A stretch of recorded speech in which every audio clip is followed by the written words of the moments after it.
తిరుమల శ్రీవారి లడ్డూ తయారీ వ్యవహారంలో జంతువుల కొవ్వులు కలిపారనే వార్త దేశవ్యాప్తంగా ప్రకంపనలు రేపుతున్న సంగతి తెలిసిందే. ఈ వ్యవహారంపై దేశవ్యాప్తంగా రాజకీయ ప్రముఖులు, సెలబ్రిటీలు ఆవేదన వ్యక్తం చేస్తున్నారు. దోషులపై కఠిన చర్యలు తీసుకోవాలని కోరుతున్నారు. శ్రీవారి లడ్డూ తయారీలో జంతువుల నూనెలు కలిపారంటూ వస్తున్న ఆరోపణలపై జనసేన పార్టీ ముఖ్య నేత మెగా బ్రదర్ నాగబాబు సంచలన వ్యాఖ్యలు చేశారు. ప్రపంచ ప్రసిద్ధిగాంచిన తిరుమల లడ్డూ ప్రసాదాన్ని జంతువుల కొవ్వుతో, చేప నూనెతో కల్తీ చేసి కోట్ల మంది హిందువుల మనోభావాలతో ఆడుకోవడం క్షమించరాని నేరమన్నారు.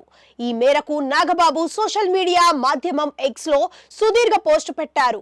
ప్రపంచ ప్రసిద్ధిగాంచిన తిరుమల తిరుపతి దేవస్థానం ప్రసాదాన్ని జంతువు కొవ్వుతో, చేప నూనెతో కల్తీ చేసి కోట్ల మంది హిందువుల మనోభావాలతో ఆడుకోవడం క్షమించరాని నేరం అని నాగబాబు దుయ్యబట్టారు. పాపం చేసి కోట్లు కూడగట్టుకున్నాం అనుకున్నారు, కానీ కోట్ల మంది హిందువుల గోడు కూడగట్టుకున్నారు అని గుర్తించలేకపోయారు అని నాగబాబు ఆవేదన వ్యక్తం చేశారు. ఒక వ్యక్తి ఒక మతాన్ని స్వీకరించి ఆ దేవుణ్ణి నిష్ఠతో పూజించి ఆ దేవుడికి ప్రసాదం అర్పించడం జరుగుతోంది.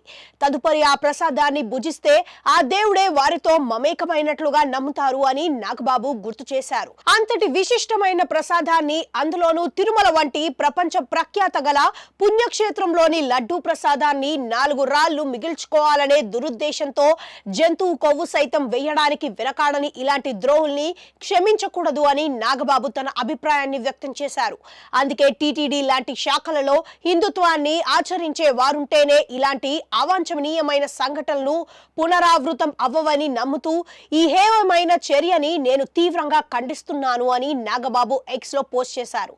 ఈ నేపథ్యంలో నాగబాబు వ్యాఖ్యలు హాట్ టాపిక్ గా మారాయి. కాగా కూటమి ప్రభుత్వం అధికారంలోకి వచ్చాక టీటీడీ చైర్మన్ పదవికి నాగబాబు పేరు కూడా వినిపించిన సంగతి తెలిసిందే. అయితే ఆ ప్రచారాన్ని ఆయన ఖండించారు.